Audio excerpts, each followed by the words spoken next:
The world is grieving the death of Queen Elizabeth II. And the question that we're asking today is whether blacks should also mourn the death of Queen Elizabeth II in light of all the history of England, of the British Empire and the United Kingdom and all of that history with the African continent. So we're going to ask that question and provide some answers today. Stick with us.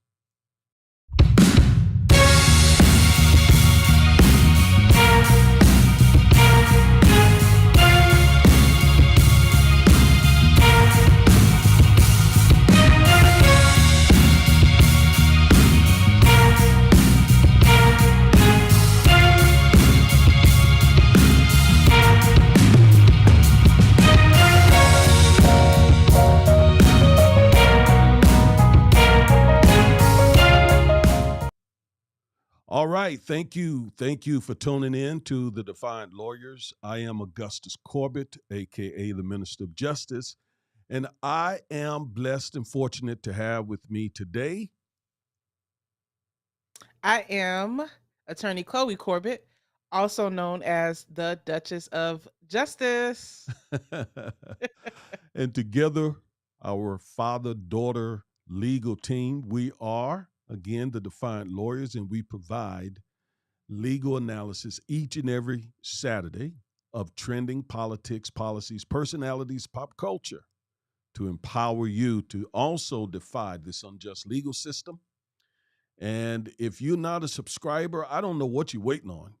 I don't get it because this is the hottest legal show on YouTube. Nobody gets into it the way we get into it. And we are happy about that. We're proud of that. Yeah, So what y'all doing, subscribe. sis? Huh? Bro, go ahead and subscribe. Go ahead. Absolutely. Tell them again, Chloe. What y'all doing, sis and bro? Go ahead and subscribe. Trust me, you're gonna get some good information and you're gonna be entertained. And it's all from a black perspective.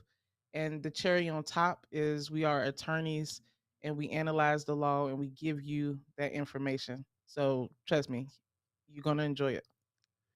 Yes, yes, yes, yes. And so, with all that said, how are you this fine Saturday afternoon, Chloe? I'm good, Dad. I cannot complain. Life is good. It's a beautiful day outside here in sunny Dallas, Texas. I'm fabulous. How are you doing? I am doing well too. I am just grateful to the Lord that we're here, that we're doing fine. And so I have no complaints. And I got to give you a shout out for holding the channel down. I had some technical difficulties last Saturday. You gave a wonderful show. Thank you. Um, Broke that topic down wonderfully. And then the time before when mom was on the show. So I encourage you all to go back, look at our previous videos. I promise you, it's good information in those videos. So go check them out for us, okay? Excellent. Thank you again. So, once again, today we're getting into the nitty gritty. We're getting into a what? Controversial, provocative topic? Yeah. Well, I mean, why are we the defiant lawyers if we don't get into such topics, right? We named ourselves that for a reason. I think it was your idea too. I mean, that's who I am as a person. I just being defiant and not being shy to wade into these controversial topics and give our opinion, but based on facts and information. So it's not just opinion based on what we think, but it's actually backed up by evidence. That's what what you're gonna get here. And And the like you, question of the hour, well, like you said, as attorneys, we are defiant every single day of the week because we are yeah, defying. Who are we defying? We're defying, aggressive prosecutors. We're defying racist entities. We're defying insurance uh, companies. insurance companies and stingy corporations. I mean, we're constantly defying someone. So defiant lawyers is rather appropriate. You don't want to Yeah, it be, is. a weak go along lawyer. Can't do that for Yeah. your clients. Yep. So So, so so you got to be defiant. and the question of the hour is: should we as Black people be mourning the death of Queen Elizabeth? Um, Yeah, the question I is go. not can we as blacks mourn the death of Queen Elizabeth? Let me just point that out the second. But should we? Should Should we? we? Yes, should we? I'll give my feelings before we answer the question. Obviously, the news broke that Queen Elizabeth was sick, and like her doctors were Well, concerned. well, Chloe, let's go through some of the information we got before we share our views Okay. and kind of hold that suspense. Okay, kind of hold that. Let's not share just yet um, what we think on this. Let's lay some foundation. You know, as lawyers, we have to lay a predicate before we Yeah. introduce the evidence, right? Yep. Before we make the argument, we got to get the evidence before the people and kind of let them decide. So let's So go ahead and do it. let's do it then. All right. So we made some slides for you all. And so let's put those slides up. So the question is, should African Americans, should blacks, and we said blacks for a purpose, not just African Americans, but should blacks mourn the death of Queen Elizabeth II? That's the question. So let's go back a little bit. Um, I think the history, a brief history of the British monarch is appropriate. And it's very interesting, quite frankly. So the British monarchy dates back to the 9th century after the Anglo Saxons took power uh, over England following the Viking invasions. And for the next 13 centuries, the monarch passed down to successive family members via wars and agreements, etc. So Chloe, that's a really, really brief sort of introduction of the British monarchy. Um, you actually took this course, took the class, I think in high school, right? I don't think I did. And that's because I never graduated high school.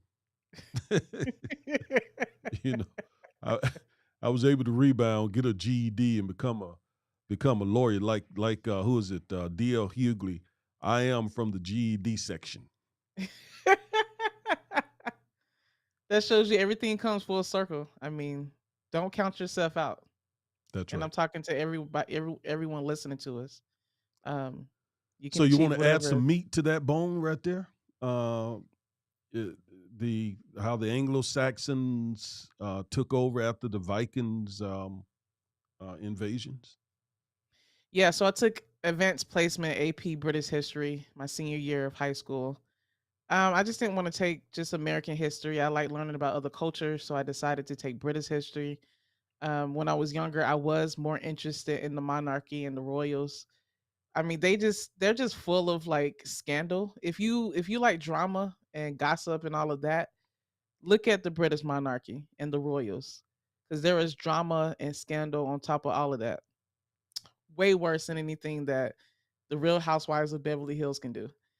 So yeah, I took that course, and I mean, England was really just it was a small country. It was made up of a bunch of tribes. Even before the Anglo Saxons took over and the Vikings took over, it was ruled by the Roman Empire for generations upon generations. I mean, this is around when Christ was walking the earth. It was ruled by the Roman Empire. After the fall of the Western Roman Empire and then the Byzantine Empire of the Romans, um, Is it that the then was Byzantine? Is that the visit. Oh Byzantine? yeah, Byzantine. I know that little bit. So it's that just goes to show it's been ruled by different types of groups throughout many, many, many, many centuries, hundreds and hundreds and hundreds of years. So what the slide focuses on now is after the Vikings took over, it was then taken over by the Anglo Saxons, which was a group of tribes that were based out of England, Scotland, Ireland, all on that hour. I'm on that island, excuse me, and they just created this system that was just filled with so much strife and incest and violence and death. And it succeeded that way all the way up until Queen Elizabeth II, who just passed. So, and let me say this too, before we move on. It wasn't until, and this slide really gets into it, the Europeans had a lot of contact with Africa and began to exploit the African continent for its spices, its gold, its resources, that the monarchy then began to become what we know of it now as this gilded kind of pageantry type thing where it's based on gold. It has all of these castles and everything. Before then, waste was everywhere. It was a very just dirty kind of small country filled with a bunch of tribes. So I want to make sure that everyone knows that as well. It's not how we see it today until they made contact with Africa and these other countries and colonized it and exploited their resources. Yes, so that's when the trading system between Africa and Europe began. And as Chloe pointed out, it was a very unfair trading system. The Europeans would trade their rum, their liquor, you know, basically nothing for the gold, the silver, the very valuable minerals of the African continent.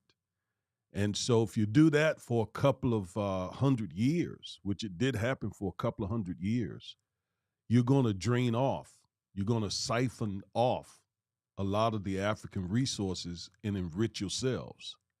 And that's exactly what happened with Europe.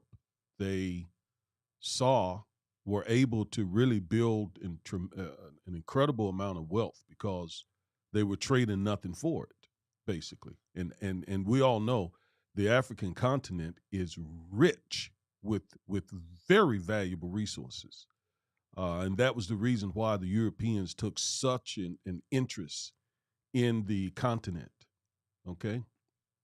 Yeah, gold, silver, ivory, porcelain, the spices, all of that came and was exploited from Africa. And what I want to point out too is people are, well, they say, well, the monarch, they didn't have any power. They were just there as a figurehead. No, when the Anglo-Saxons took over, and we're talking about these last few centuries, the monarch, it was a constitutional monarchy, so there was a constitution, but the monarch was still the head of state. Whoever the king or queen was still the head of state, and they had power to approve certain resolutions that parliament passed as well. So they were not just a figurehead, they were also complicit in this exploitation of Africa as well. I think that's a very important point. Today, the king now and Queen Elizabeth II were and are mere figureheads, but back then they ruled. They ruled England. Okay, they were king in every sense of the word. Um, there was not a parliament at that time. There was not a House of Commons and a House of Lords or something they call it over there. Didn't have that. That developed later, but as Chloe said, these folks were directly in control of this trading between Europe and Africa. Well, lo and behold, that trading evolved into trading for human beings. Mhm. Okay. Let me suggest a really good book, by the way, to help you really, really flesh this out. Years ago, when I was in college, I had this basic question in my head: how did the balance get so off between Europe and Africa? I mean, how did that happen? Why did that happen? And so I began to research. And one of the greatest books I came across was a book entitled How Europe Underdeveloped Africa. Mm. How Europe Underdeveloped Africa, written by Dr. Um, uh, Uh, now that I try to think of his name, it slips me. Walter Dr. Rodney. Rodney. Walter Rodney. Yes, Dr. Walter Rodney. He was the author of that book, and he explained. He was a professor, I think, from Guyana. In fact, he was assassinated. He was spitting out so much truth, he was assassinated.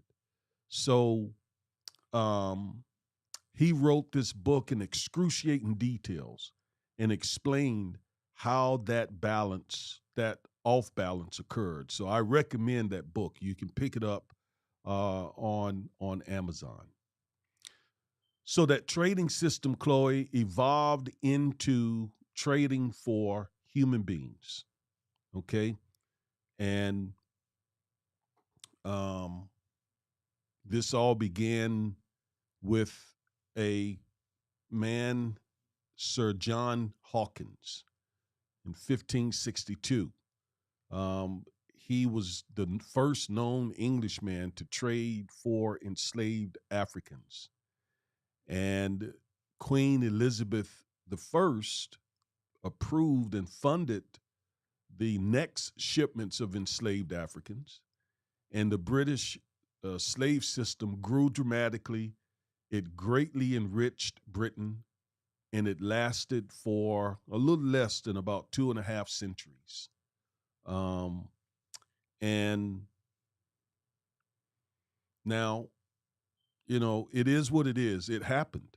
It happened, and it went on for a long time. I think Britain ended its uh, slave trade in 1833. I think it was. But from like 1562, the middle part of the 16th century, to the first part of the 19th century, they traded in many, many, many, many African slaves. And so imagine those several centuries of unfair trading, now several centuries of free labor. So no wonder, as you said earlier, Chloe, British was the England, and then the British Empire was able to become as wealthy as it became and as powerful as it became, because it was built on the wealth of the African continent and on the backs of African people. Yeah, and it's so important for us to point out this history and not let people forget it. Um, Doing research for this, I was listening to Ben Shapiro and some other conservative commentators Hmm. talk about Queen Elizabeth's death. And one of the main thread, and Tucker Carlson as well, one of the main things that they continue to say is, well, the British Empire, they brought about civilization. They brought Western God, value, that is so offensive.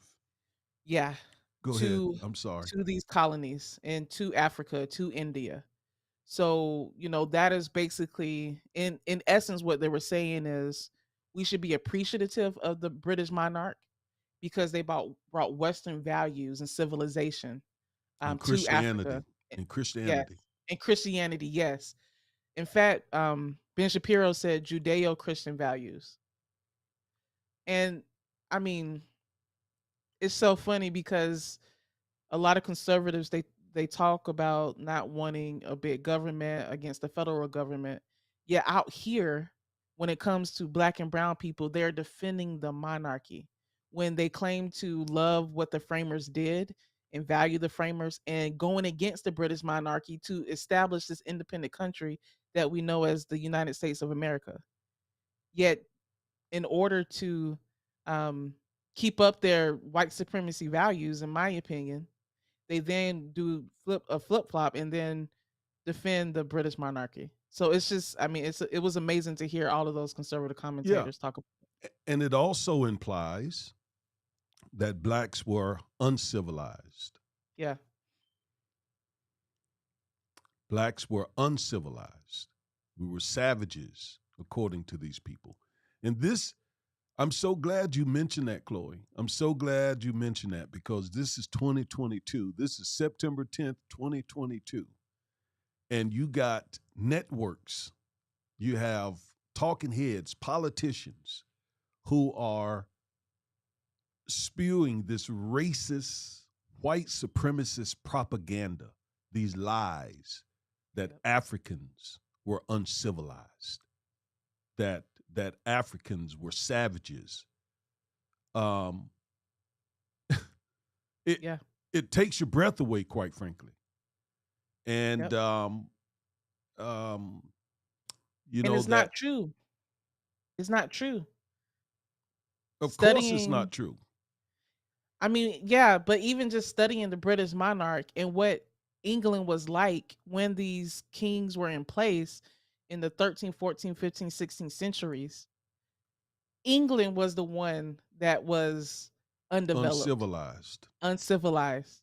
They then went to Africa, and because England, keep in mind, like the region that it's in, I mean, cold, frigid. They don't have a lot of native plants that grow there, really no spices. They don't have a lot of natural resources. That's right.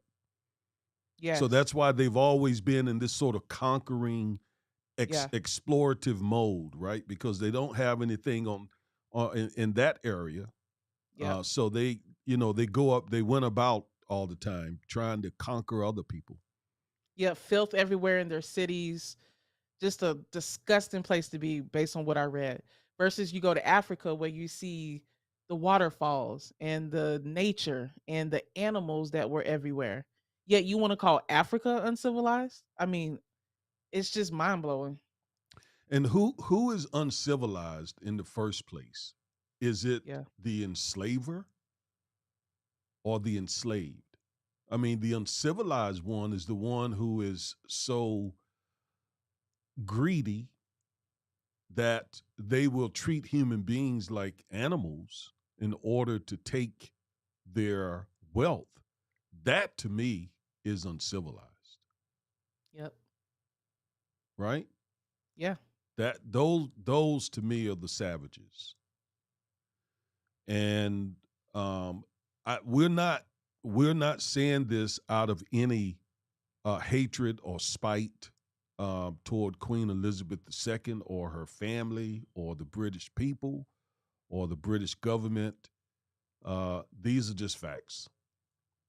These are just facts. You may not be used to hearing them, but these are just facts. There was an unfair trade system.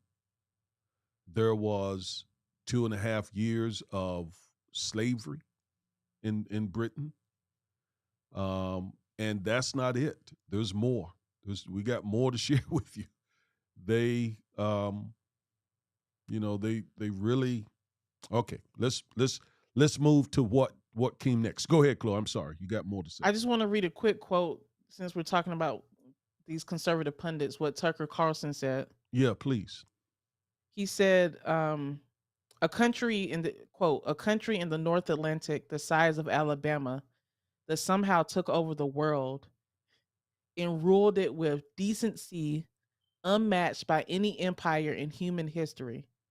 The British Empire was not humane, I mean, was not perfect, but it was far more humane than any other ever. It's gone now, barely even remembered. Queen Elizabeth II was the last living link to a truly great Britain. He called the British Empire decency unmatched and far more humane than any other empire. What? We're gonna talk about some of the humaneness of the British Empire in a few moments. Yeah. That is white supremacy throughout. It is it is the reason why we're also going to spend a few minutes here talking about Joe Biden's Trump speech, where he talked about MAGA, Trump and the MAGA movement, which Tucker Carlson is a huge part of. And it's this what Trump did to the MAGA people, to that whole movement, is he essentially said, "Don't be ashamed of having conquered the world," as they put it. Don't be ashamed of building the British Empire. Don't be ashamed of having stolen the land here in America. Don't be ashamed of having enslaved millions of blacks. Be proud of your Anglo Saxon Caucasian history. And it's that sentiment that we're dealing with right now in this country. That Trump said it's okay to be that way. It's okay to feel that. It's okay to vocalize and to verbalize that. And so that's why a Tucker call years ago, somebody like that would have gotten taken off the air. Right? I remember when God, this radio jock, I see his face, he wore a cowboy hat. He called those Glenn African Beck. American, huh? Glenn Beck. No, he was one. This guy said he called a bunch of African American female athletes nappy headed Oh, hoes. yeah. Don Don Imus? Imus, Yes. yeah. Yeah, that was him. And he got kicked off the air. Now, Tucker Carlson can say what he's saying and have the best ratings in cable net and cable TV. Hmm. That's how different things are today. And a lot of that came about because of Donald Trump. Okay? Yeah. All right. Some more history. We're talking about, since I'm so glad you brought that up, we're talking about the humaneness of the British Empire. Okay? Mm. All right. Let's see how humane this was right here. In 1884, Britain led a group of European nations that carved up Africa to determine what parts of the African continent European nations would colonize and rob of its vast wealth and resources. This commenced the colonial and imperialist era, which lasted almost 100 years. So, the Conference of Berlin, 1884 through 1885, these European nations, Britain, France, two biggest players, Portugal, Spain, all carved up Africa and said, you take that piece, I'll take that piece. You take that part, I'll take that part. And so they said, in essence, we're tired of just trading. We are tired of just bringing over their people to slave force. Let's just go over there and take it. Let's just take the continent. So let's go over there and just colonialize it. Let's go over there and make it a British colony or a French colony. We're tired of just bringing their stuff. We're just going to go over there and just take it from them. That's the humaneness. And Tucker Carlson says that was humane and that brought civilization to those savages, those uncivilized black people. Yeah.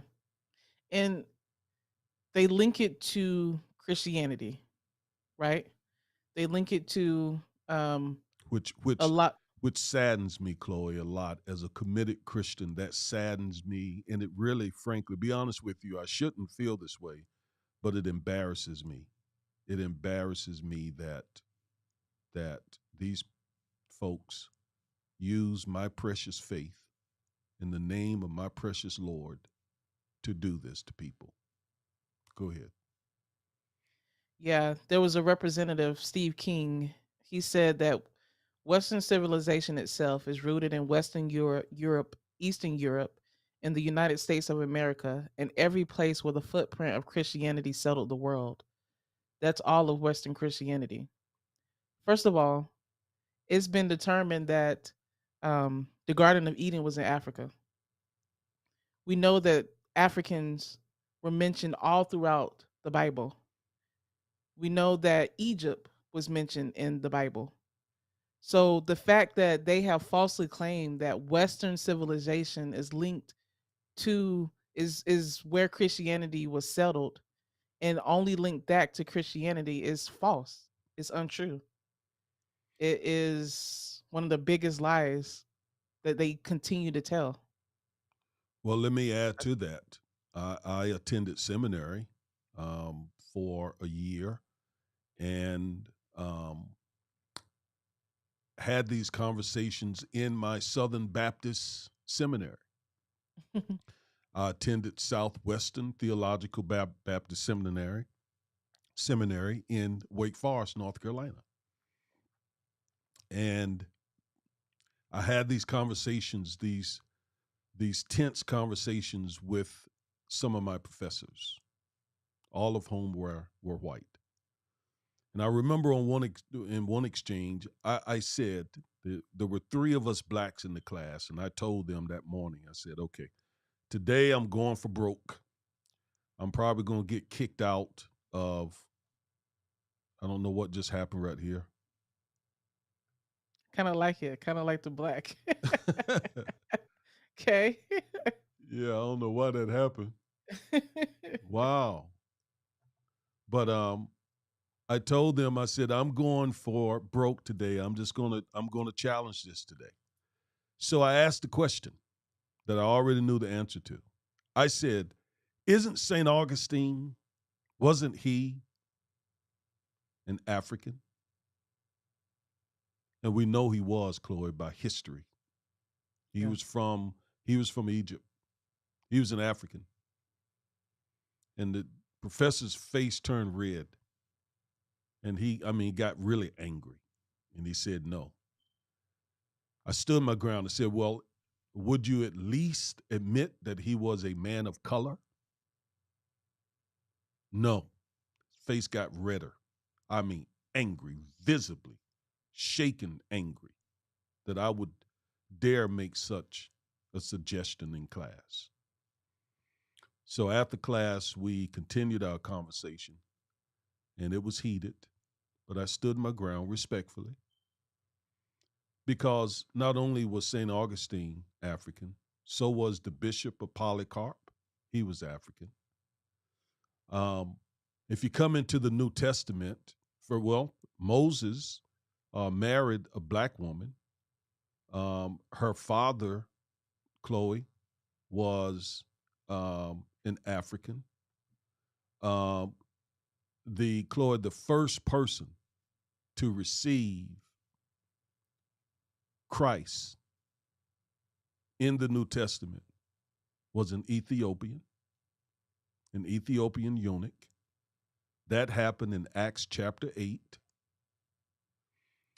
It wasn't until later, Acts chapter 10, that an Italian man by the name of Cornelius became a Christ follower. So the Bible shows us when Jesus was being threatened by Herod, he and his family went down into Egypt to hide from Herod. Israel is right there, close or in the vicinity of Africa. Um, Rahab was African. Go back into the Old Testament. Nimrod was black. And if we again stay in the Old Testament, Noah had three sons: Shem, Ham, Japheth. Ham had a son named Cush. The word Cush is brown or burnt face. So Cush was a black man. And Chloe, think about it. If Cush, if his name meant brown face, and anthropologist believes he was black, then what color was Cush's father? Mm-hmm. I don't Yeah. think white people can make brown faced children, No. right? And if Cush's father, Ham, was black, then what was the color of Ham's father? Noah. You see my point? Yeah. Yeah. So I know who you're talking about, Representative Steve King from Iowa. He got kicked out of the Congress for that comment. Yeah. But we live in a day now where that's acceptable. Yeah. That's totally acceptable. So those are lies those are lies that he is telling. Like, we took Christianity and we made it good. No, you soiled it with Yeah. all the injustices that you committed in the name of Christ, unfortunately. And people may be wondering, like, okay, why are you all going through this? We're going through this because that's one of the main things that white supremacists use to justify colonization. Well, yeah, it wasn't the best, it wasn't perfect, but we brought Christianity to these nations and we brought civilization. So we have to dissect the falseness of those statements so that people will know, one, no, you did not, because Christianity was already in Africa and That's in right. these other nations. Before it So reached it's y- no justification. before it reached Europe, it was Yeah, already in Africa. Who because who, who we all know a man by the name of Simeon carried Jesus's cross, a black man. What That's yeah, crazy. What these people saying? It's yeah. completely false. And again, this is all linked to Queen Elizabeth II because she is a direct descendant of the British monarchy. So we're going through, should blacks mourn the death of Queen Elizabeth II? All right. So speaking of Queen Elizabeth II, she was coronated Queen of the United Kingdom in 1953. By the way, the monarchy started ruling in that area over England at that time, and that England grew and became, after all the fighting, Chloe, that you were talking about. They kind of all got together and became the British Empire, and uh, and um, after the British Empire folded, then they ended up being the United Kingdom, which they are today. So Queen Elizabeth was coronated Queen of the United Kingdom in 1953. And so when she actually started her reign as Queen Elizabeth, as the head of state for um, the United Kingdom and for many of the colonies that they had colonized, um, I mean, she was in support of colonialism, basically. Yeah. Yeah. Because I mean, she had been reigning for what, 10, 15 years while the African nations were getting their independence. Um Yes, and which started in 1959, 1960. I think the first country that gained its independence was Ghana. yeah, The president of Ghana at that time was a one of my heroes. His name was Kwame Nkrumah. yeah, And there were a few African leaders, presidents at that time. President Kenyatta, president not president, but he was a leader over there. Um, France Fanon, he fought the French. Sekou Touré. Um, these were men, of course, Nelson Mandela. These were men who fought to gain independence from the British people. Okay. yeah. And on top of all of that, at that point, the British monarchy had already made millions, if not billions of Oh, dollars it on was the exploitation. much more than millions, billions, Yeah, trillions, billions, probably. trillions Yes, trillions of for sure. dollars. Yeah, on the exploitation of this colonialism. Lord, colonialism. In I don't know slavery, why, huh? And in slavery. slavery, and the Yeah, trade system before that. exactly. So even and because I hear a lot of justification. Well, the queen herself was decent, and she didn't really give any of her political opinions, and so don't just blame it on her, but she was the beneficiary of a monarchy that benefited from slavery, colonialism, and unfair trading. That's the point where that we're trying to make. And she was still head of state That's right. at these times as well. Okay, so that brings us to this, and we're not bringing out, because of time. We're not bringing out all of the violence that went on as a result of colonialism. It was violent. It was brutal. Yeah. I watched a documentary of when the British conquered um, what now is known as Nigeria. In fact, they gave Nigeria that name, Nigeria, Yeah. as they did Almost all Zimbabwe. of the countries in Africa, Yeah, a bunch of them. Yeah, a bunch of them. like like Zimbabwe. They had named it Rhodesia, Yeah. um, after Cecil Rhodes, a British man. Okay, and people go to school now over in Europe and get Rhodes scholarships.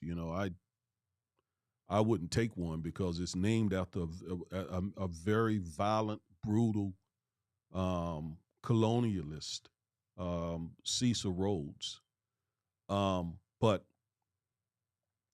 so um, she was, and by this time, you pointed out earlier that a lot of these people, the kings and queens in the earlier part of the British of the English monarch and British monarch, were in power. By the time Queen Elizabeth II took over, that power had been basically weakened, and she was just the head of state, but uh, still very influential.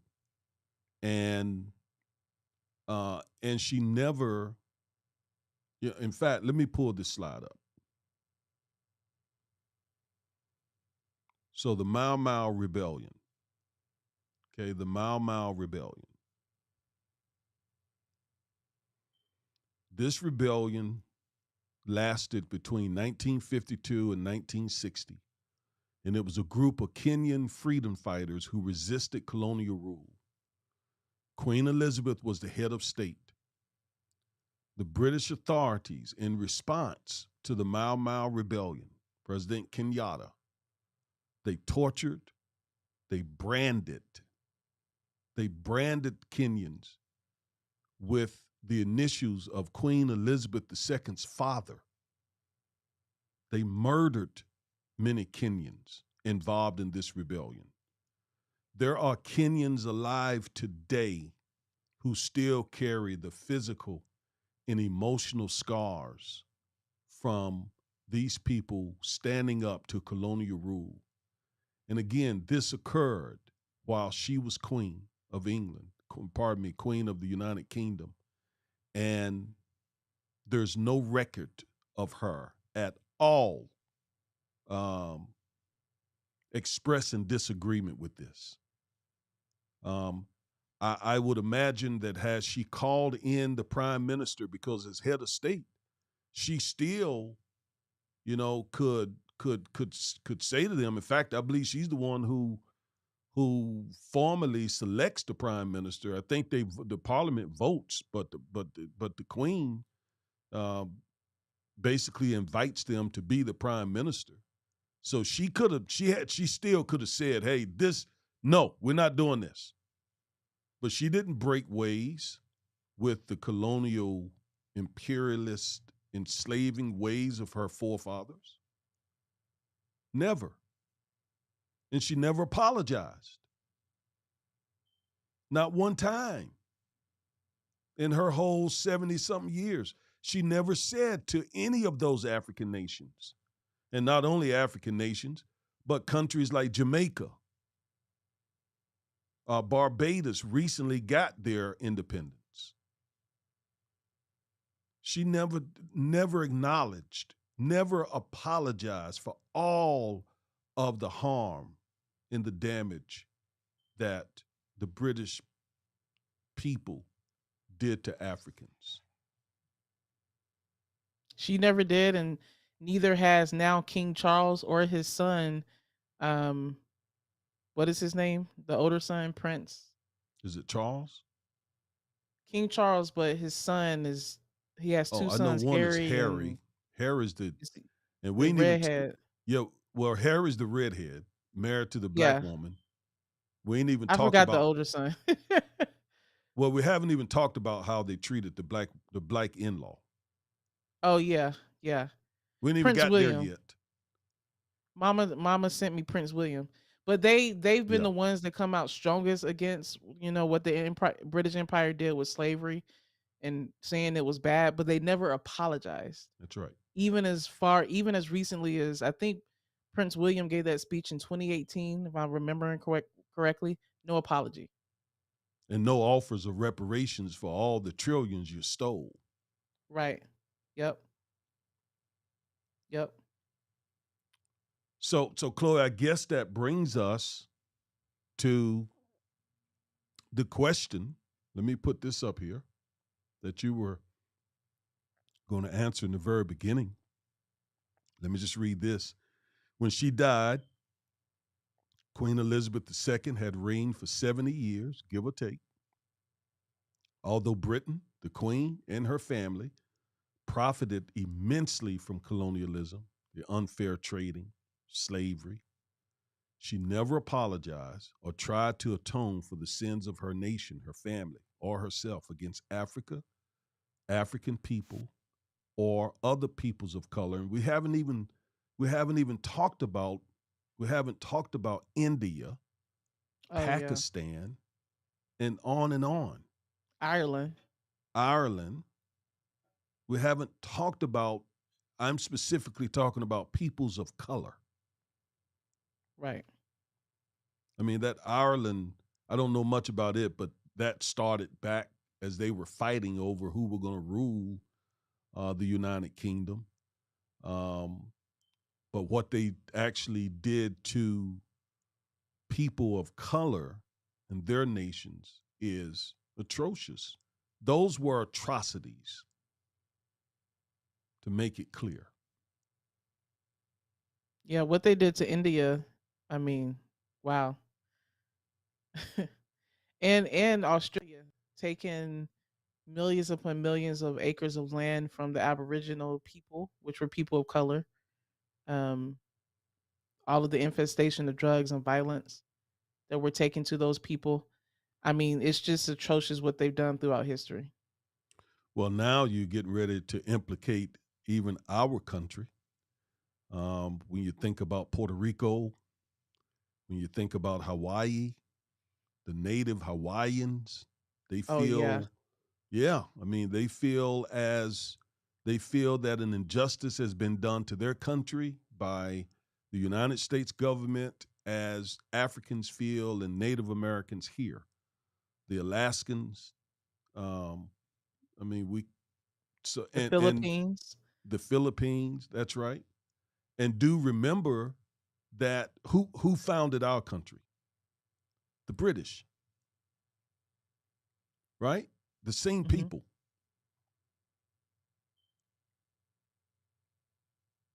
British colonies. John Martyr, John Yeah, Cotton, some of the first settlers of this country. They were all from Britain, and they brought with them a very deep and profound sense of racism and racial superiority. So, do or should blacks mourn the death of Queen Elizabeth II? You've been trying to answer that question now that we've laid some foundation, just barely scratched the top surface of this. Please share your opinion. I personally don't.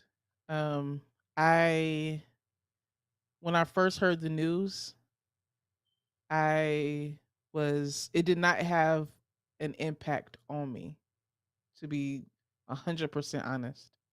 Now, in terms of Queen Elizabeth being a grandmother and a mother, I have empathy and sympathy for personally for the family in that regard. But in terms of the monarch and what she meant to the world and to England and to the United Kingdom, no impact on me whatsoever. So I don't mourn her death. I have empathy for her family, but I'm not in mourning in regards to her death. On top of that, she lived a very full and privileged life. She died at 96 years old. She never needed for anything materially. I mean, she married and was married for what, 6 decades almost. Um, she had a much better life than a lot of people in this world have had, and she had a long life. So I don't personally mourn her death. What about you, Dad? Well, first of all, I don't celebrate her death like I've seen some people um, do or wish her. You know, someone said who is from Kenya, a professor says she hopes that the queen has an excruciating death.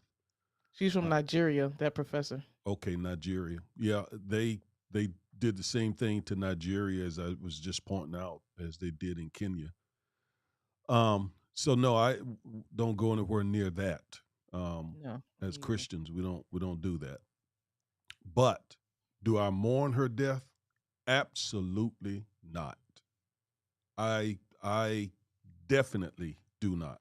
I feel nothing for her death. I pray that she's resting in peace, resting in heaven.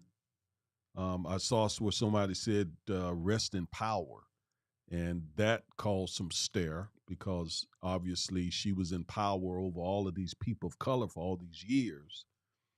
But nevertheless, I pray that she is not in hell. I pray that she's, with Jesus and she now sees, wow, I was wrong. My family was wrong. What we did was sinful.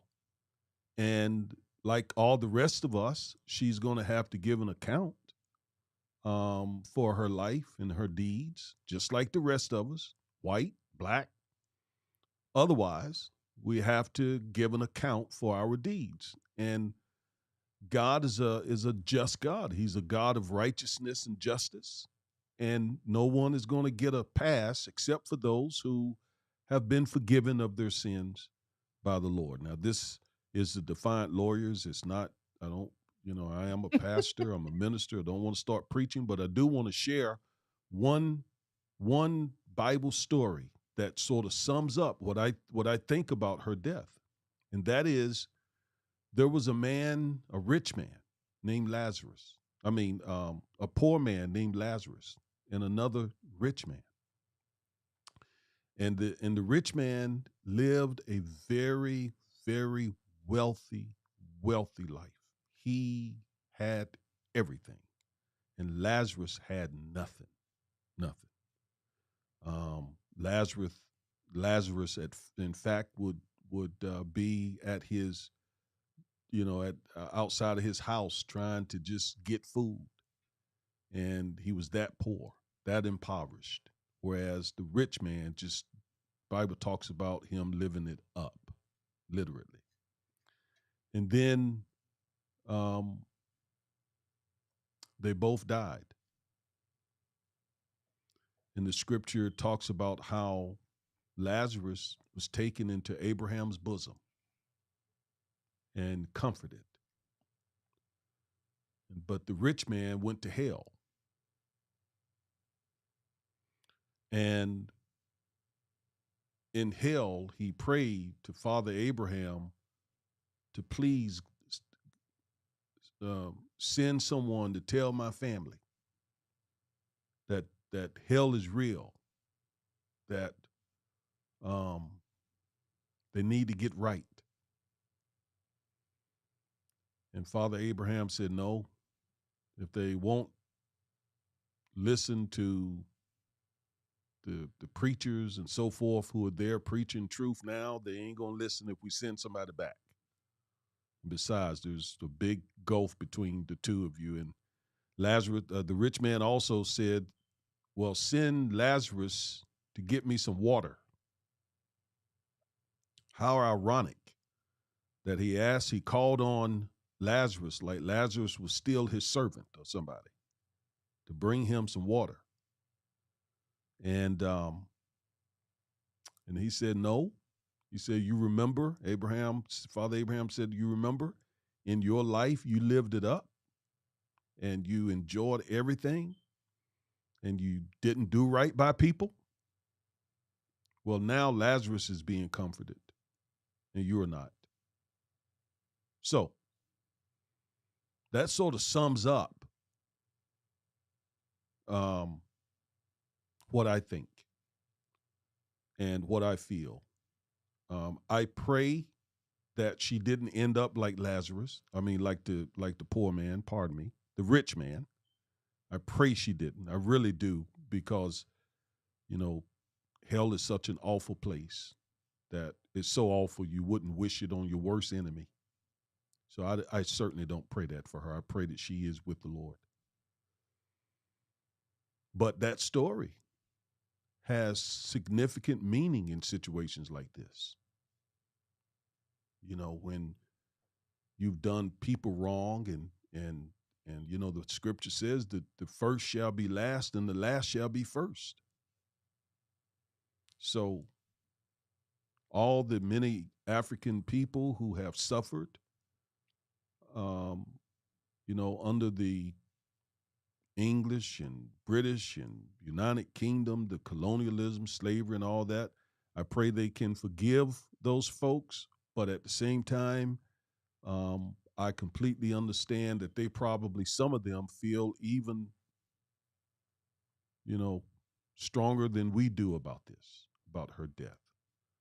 So that's where I'm at. In some, I really, I'd be lying if I said I'm mourning. Why would I? I mean, first of all, I'm an American. I mean, I don't know nothing about that. I just know what her history is, and um, as you said, Chloe, her sons, her grandchildren, and all of that. Of course, they're hurting. They're in pain. So I pray for their comfort. But Yeah. mourning, in light of all that these folks did, no, I don't feel that. And before we get off, Chloe, let's talk a little bit about Meghan Markle. Yeah. I mean, according to what the interview that she's given and the information that's come out, they just treated her horribly. And The and the and her husband Harry confirmed it. Yeah, and he confirmed it. And you know, I remember them talking to Oprah, and there was a royal family member who asked what the color of her child would be. Um, and it's speculation that that was King Charles, allegedly. I don't know. But so yeah, the first non-black person really to marry into the British monarchy that we know about, and she gets treated like that as a biracial woman. So imagine if she were um, a A bl- full African descendant of slaves. I yes, mean, or yes. darker complexion. And Um, it was true because Harry confirmed it, and he sacrificed his royal standing to support his black wife. He wouldn't have done that had it not been true the way that she was being treated. well, apparently the British monarchy. Apparently the British public do not like Meghan. They blame her a lot for Harry renouncing all of his titles. There's just a lot of hatred between Meghan and the British public, and apparently the British family behind the scenes. So it's sad. Well, but we Sad. know why they hate her. Yeah. I mean, it's consistent with what we have seen from the British people. It doesn't mean every Brit is racist, but the country, the society, has a long history of white supremacy and racism and oppression and colonialism and slavery. So quite naturally, a black woman marrying into the royal family, the so-called royal family is going to be treated that way. Yeah. I want to address real quick a tweet that you mentioned earlier from Dr. Uju Anya. She's a Carnegie Mellon professor. Okay. She tweeted out about Queen Elizabeth. Let me find the actual tweet. What is the tweet? I just had it up. Basically, she the last part of the tweet said she hopes Queen Elizabeth had an excruciating death or something to that nature. And then, and I want to address what her was, because she got a lot of backlash, a lot of backlash. Carnegie Mellon came out and said and made a post, said that that was um that would they don't condone that whatsoever. Then she gave a fuller explanation of her tweet, and I want to read a portion of it. She said, quote, I am the child and sibling of survivors of genocide. From 1967 to 1970, more than 3 million civilians were massacred when the Igbo people of Nigeria tried to form the independent nation of Biafra. Those slaughtered included members of my family. I was born in the immediate aftermath of this genocide, which was directly supported and facilitated by the British government, then headed by the monarch Queen Elizabeth II. This support came through political cover, weapons, bombs, planes, military vehicles, and supplies the British government sent to kill us and protect their interests in the oil reserves on our land. My people endured a Holocaust, which has shadowed our entire lives and continues to affect it because we're still mourning incalculable losses and still rebuilding everything that was destroyed. I'm going to go on down. Some may not approve of how a survivor of state violence expresses their opinion on those who harm them, but all should know that colonizer is not an abstract word for me, nor is the blood drenched legacy of Queen Elizabeth II and the British monarchy something I've only read about in history books. End quote. I mean, do I condone the original post that Professor Anya made in terms of wanting Queen Elizabeth to have a excruciating death? No. But understanding how directly her family was impacted by the actions of Queen Elizabeth II and the British monarchy, I think she explained it very well how she feels and what she meant by that tweet. And I think it cuts to the core. Unfortunately, there is a blood drenched legacy of Queen Elizabeth because Queen Elizabeth was a direct descendant and a beneficiary of what the British Empire did around the world and in colonizing and enslaving Africans.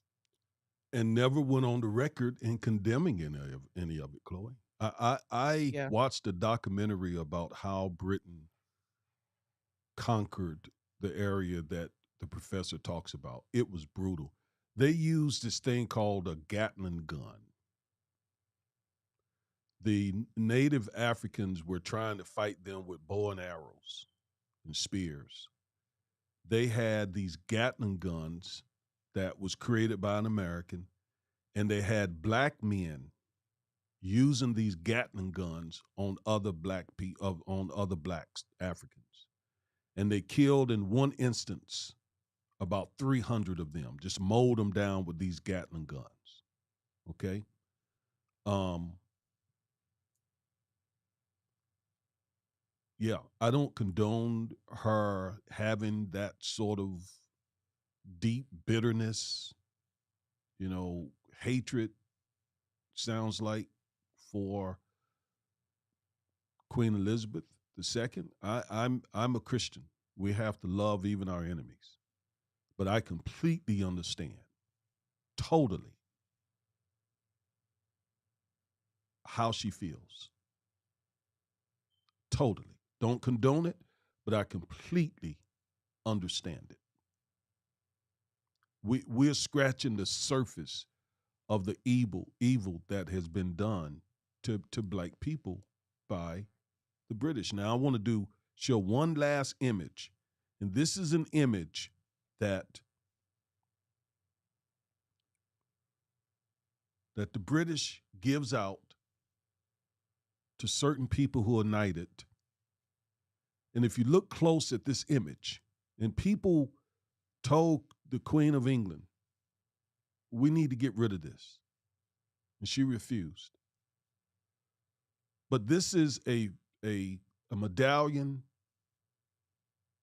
that has a white man standing on the neck, on the back of what appears to be a black man. And if you notice, the white man has wings. So the white man is supposedly Michael, the archangel. And the black man is supposedly Lucifer, Satan. How much more racist Mm. can this be? And false.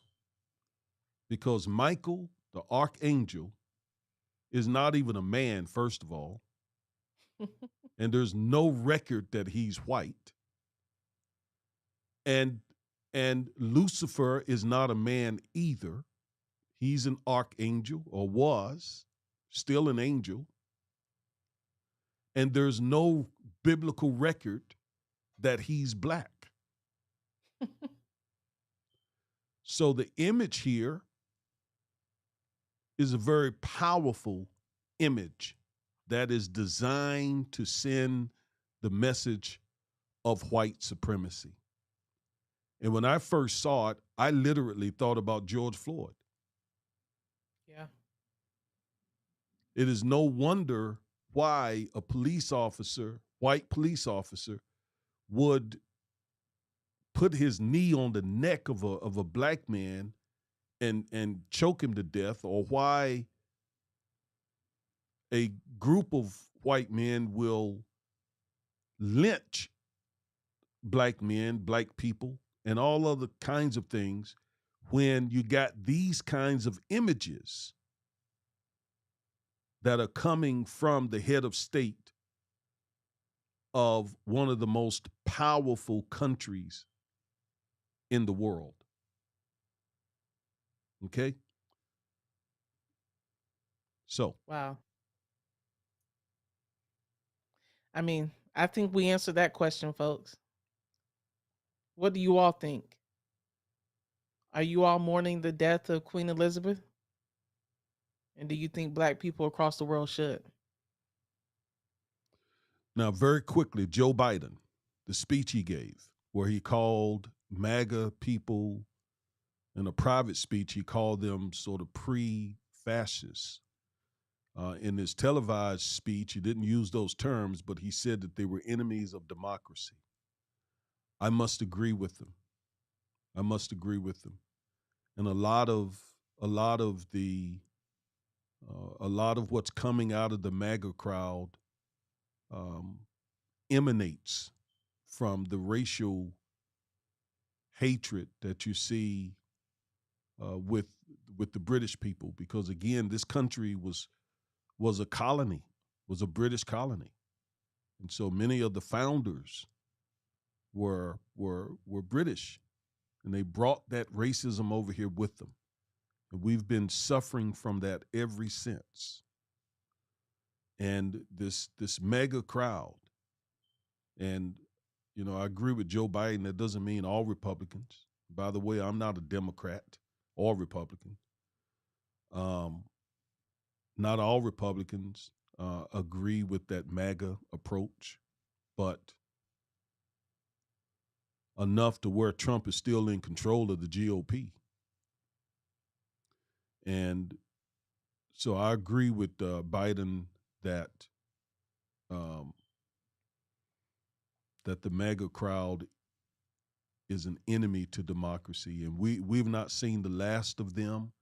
We have an election coming up. You mark my words. Mark my words. This 2022 election that's coming up could be very bloody. And the 2024 could also be very bloody. I pray it's not. But The country's in a mess right now. I mean, I say finally. I mean, he spent what 2 years kind of just letting a lot of the country believe he was illegitimately elected, that he shouldn't be there. Finally come out with some fight back. So I personally, I was like, okay, good. Now my cynicism comes in. Okay, you're just doing this with a couple months before the midterms. Where has this fire been for the first the first 2 years of your presidency?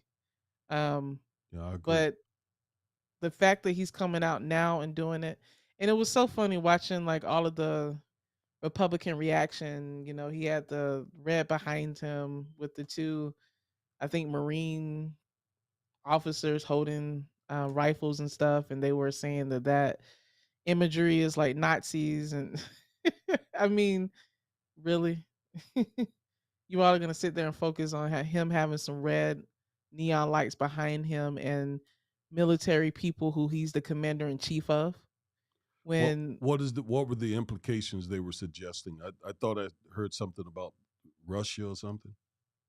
yeah, kind of like he, dictatorship. It looked kind of like, Nazi type thing, trying to disparage half of the country, all of that stuff that is so funny, comical coming from them when Donald Trump literally led an insurrection, and Exactly. but you're coming out against Exactly. Biden for having some red lights behind That's gaslighting is what that is. him. So, yeah. The I just folks who thought want about to that. That's funny the that folks who want to start an authoritarian government is blaming Biden of being an authoritarian leader. I mean, that's crazy. yeah, yeah. So, Okay, interesting Chloe. times. Okay, so what? I guess we have expressed what we had to say about it. Um, we certainly We want to hear do. y'all's thoughts. Yeah, true. Well, we certainly want to, pray the British family, royal family. We pray for them. We're not. We completely understand they've lost a loved one, and so we're not And by the hateful. way, Black Twitter was going crazy on Twitter Yep. about her death, which I believe shocked a lot of people. But we just sit here and spent an hour and a half talking about what the British monarchy did to black people. And So just listen to scratch the that and try to surface. understand. And just scratching the surface, literally. So that's how we feel about it. Tell us what you all think. Should black people be mourning the death of Queen Elizabeth II? We want to hear from you. And what did you think about Biden's new turn that he has now? He's kind of coming out. He got some fight back in him, all of that. And what is your opinion of this picture on the screen that is a symbol of the British royal family? We want to hear from you all. Thank you for joining us. We will be back here next week, next Saturday, as usual. We will be providing all of the trending politics, policies, personalities, and pop culture from a black perspective to give Chlo- you that information. Chloe, do you mind if I just very quickly um, just acknowledge the a comment that was made by Nashawn Dons? Yeah, Um, he or she says, "Can things get any bloodier than they already are?" And oh, it's a she. I'm sorry, I see her picture. And do you think Oprah will be invited to the funeral? Um, can things get any bloodier than they already are? I agree. They're already very bloody around the country. But I'm specifically talking about political violence that may come out of the MAGA crowd if they don't get their way in the election. And do I think Oprah? Do I think Oprah will be invited to the funeral? Chloe, what you think? absolutely not. She did that interview where Megan spilled all the beans. I would be shocked. Like, I think there's no way she's invited. But hey, we'll see. There you go. Okay, that's going to do it for us today. We enjoyed the dialogue, Chloe. Thank you as always. You bring that energy, that youth, that vitality, that effervescence, that knowledge, that context that you brought today about the British Empire having taken that class was invaluable. So we appreciate all that. But anyway, it is time to go and enjoy the rest of our Saturday. We are out of here. Thank you all for tuning in. We'll be back next week. Peace, soul, love. Peace.